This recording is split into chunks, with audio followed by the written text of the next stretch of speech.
Number 8। संपत्ति से विलासिता की चीजें खरीदी जाती है। केंद्रित करने की शक्ति। मेरे एक दोस्त का बेटा बहुत खर्चीला था और उसकी जेब में ऐसा लगता था जैसे छेद हो गया हो। 16 साल की उम्र में स्वाभाविक रूप से उसे अपनी कार चाहिए थी। बहाना यह था, सभी दोस्तों के मम्मी डैडी ने अपने बच्चों के लिए कार खरीदी है। यह लड़का अपनी बचत में से पैसे निकाल कर नगद कार खरीदना चाहता था। ऐसे समय में उसके डैडी ने मुझसे सलाह मांगी।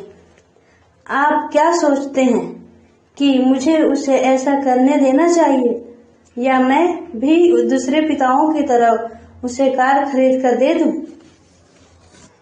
इसके जवाब में मैंने कहा, कुछ समय के लिए तो ठीक है, परंतु लंबे समय के लिए आप उसे क्या सिखा पाएंगे? क्या आप अपने बच्चों की कार प्राप्त करने की इच्छा से उसे कुछ सीखने के लिए प्रेरित कर सकते हैं? अचानक उसके दिमाग की बत्तियां जल गई और वह तुरंत घर की तरफ चल पड़ा। 2 महीने बाद मुझे वह दोस्त फिर मिला। क्या तुम्हारे बेटों को अपनी नई कार मिल गई? मैंने पूछा। नहीं, उसे नहीं मिली, परंतु मैं गया और उसे कार के लिए $3000 दे दिए। मैंने उससे कहा कि वह अपने कॉलेज के पैसे के बजाय मेरे पैसे का उपयोग करे। मैंने कहा, यह तो आपकी उदारता है। नहीं, उस पैसे के साथ एक शर्त भी जुड़ी है। मैंने आपकी सलाह मान ली और उसकी कार खरीदने की प्रबल इच्छा के साथ सीखने की शर्त भी रखी है। शर्त क्या है? मैंने पूछा। पहले तो हमने आपके कैश फ्लो गेम का सहारा लिया। हमने इसे खेलते हुए पैसे के समझदारी से इस्तेमाल पर एक लंबा विचार विश्राम किया। फिर मैंने उसे वॉल स्ट्रीट जर्नल की सदस्यता दिलवा दी और स्टॉक मार्केट पर कुछ पुस्तकें भी दिलवाई। फिर दिक्कत कहाँ थी? मैंने उसे कहा कि $3000 उसके हैं, परंतु वह इनसे सीधे कार नहीं खरीद सकता। वह इनसे स्टॉक खरीद और बेच सकता है, खुद का ब्रोकर ढूंढ सकता है और एक बार वह इन $3000 के $6000 बना लेता है तो वह अपनी कार खरीद सकता है और बाकी के $3000 उसके कॉलेज के फंड में जाएंगे। मैंने पूछा, और इसके परिणाम क्या निकले? वह शुरुआत में किस्मत वाला रहा, परंतु कुछ दिनों बाद उसने अपने मुनाफे की सारी रकम गंवा दी। तब वह सचमुच रुचि लेने लगा। आज चाहे वह $2000 के घाटे में है, परंतु उसकी रुचि बहुत बढ़ गई है। उसने मेरे द्वारा खरीदी सारी पुस्तकें पढ़ डाली है और वह और ज्यादा पुस्तकें की खोज में पुस्तकालय भी गया था। वह मन लगाकर वॉल स्ट्रीट जर्नल पढ़ता है, सूचकों पर नजर रखता है और MTV के बजाय CNBC देखता है। इसके पास केवल $1000 बचे हैं, परंतु उसकी रुचि और ज्ञान आसमान को छू रहे हैं। वह जानता है कि अगर वह इस पैसे को खो देगा तो फिर उसे 2 सालों तक अपने पैरों पर ही चलना पड़ेगा, परंतु उससे उसकी कोई खास चिंता नहीं है। अब उसे कार हासिल करने में ज्यादा रुचि नहीं है, क्योंकि उसे एक ऐसा खेल मिल गया है जिसमें उसे ज्यादा आनंद मिलता है। क्या होगा अगर वह सारा पैसा हार जाता है? मैंने पूछा। जब होगा तब देखा जाएगा। मैं तो चाहूंगा कि वह अपनी सारा पैसा हार जाए, बजाय इसके कि वह हमारी उम्र में आकर सारा पैसा हारे। और इसके अलावा मैं तो यह मानता हूँ कि उसकी शिक्षा पर खर्च किए गए यह सर्वश्रेष्ठ $3000 थे जो वह सीख रहा है। वह जिंदगी भर उसके काम आएगा और वह पैसे की ताकत का सम्मान करना भी सीख गया है। मुझे लगता है कि अब उसकी जेब का छेद बंद हो चुका है।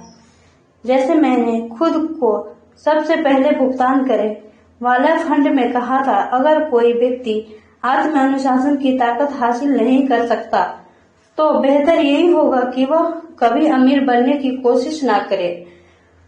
सैद्धांतिक हिसाब से संपत्ति वाले कॉलम में कैश फ्लो विकसित करने की प्रक्रिया आसान नजर आती है, परंतु इसमें पैसे को दिशा देने की मानसिक सहन शक्ति की जरूरत होती है, जो मुश्किल साबित होता है। बाहरी आकर्षणों और प्रलोभनों के कारण आज की खरीदारी की दुनिया में यह ज्यादा आसान हो चला है कि पैसे को पूरा उड़ा ही दिया जाए। कमजोर मानसिक शक्ति के कारण ही वह पैसा सबसे कम प्रतिरोधक वाले रास्ते पर बह जाता है। यही गरीबी और आर्थिक संघर्ष का कारण है। मैंने फाइनेंशियल समझदारी का यह आंकड़ों का उदाहरण इसलिए दिया ताकि पैसे से ज्यादा पैसा कमाने की योग्यता को जाना जा सके। अगर हम 100 लोगों को साल के शुरू में $1000 दे दे तो साल के अंत में क्या होगा? 30 के पास कुछ भी नहीं बचेगा।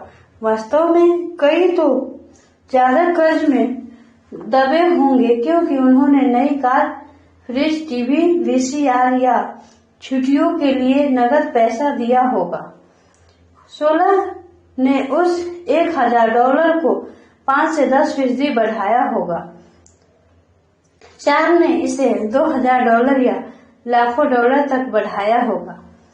हम किसी प्रोफेशन को सीखने के लिए स्कूल जाते हैं ताकि हम पैसे के लिए काम कर सके। मेरे विचार में यह सीखना भी महत्वपूर्ण होता है कि पैसे से अपने लिए कैसे काम करवाया जाता है। मैं भी हर व्यक्ति की तरह विलासिता की वस्तुओं से प्रेम करता हूँ। अंतर यह है कि कई लोग अपनी विलासिता को कर्ज लेकर खरीदते हैं। यह पड़ोसियों से प्रतियोगिता करने का जाल है। जब मैं कार खरीदना चाहता था तब आसान रास्ता यही था कि मैं अपने बैंकर को बुलाकर लोन ले लेता, परंतु मैंने दायित्व वाले कॉलम को बढ़ाने के बजाय संपत्ति वाले कॉलम पर ध्यान केंद्रित रखा। अब तो मुझे आदत पड़ चुकी है कि मैं अपने खर्च की इच्छा से प्रेरित होता हूँ कि किस तरह उसके लिए अतिरिक्त पैसे जुटा सकूं। आजकल प्राय हम अपनी मनचाही चीजों को खरीदने के लिए कर्ज लेने पर ध्यान केंद्रित करते हैं और पैसा बनाने पर ध्यान केंद्रित नहीं करते हैं। यह रास्ता कुछ समय के लिए तो आसान है, परंतु लंबे समय में यह बहुत मुश्किल साबित होता है। यह एक ऐसी बुरी आदत है जो हम में इंसानों के रूप में और राष्ट्र के रूप में भी है। याद रखें, आसान रास्ते अक्सर मुश्किलें बन जाते हैं और मुश्किल रास्ते अक्सर आसान बन जाते हैं। जितनी जल्दी आप खुद को और अपने प्रियजनों को पैसे के शासक के रूप में प्रशिक्षित कर लेंगे, उतना ही आपके लिए बेहतर होगा। पैसा बहुत बड़ी ताकत है। दुर्भाग्य से लोग पैसे की ताकत को अपने खिलाफ इस्तेमाल करते हैं और अगर आप में से पैसे की समझ कम है तो पैसा आपके ऊपर राज करेगा। यह आपसे ज्यादा स्मार्ट होगा। अगर पैसा आपसे ज्यादा स्मार्ट बन जाएगा तो आप इसके लिए जिंदगी भर काम करते रहेंगे। पैसे के ऊपर शासन करने के लिए आपको इससे ज्यादा स्मार्ट बनना होगा। फिर पैसा वही करेगा जो आप इसे कहेंगे। यह आपकी आज्ञा का पालन करेगा। इसके गुलाम होने के बजाय आप इसके मालिक होंगे। यही आर्थिक समझदारी है।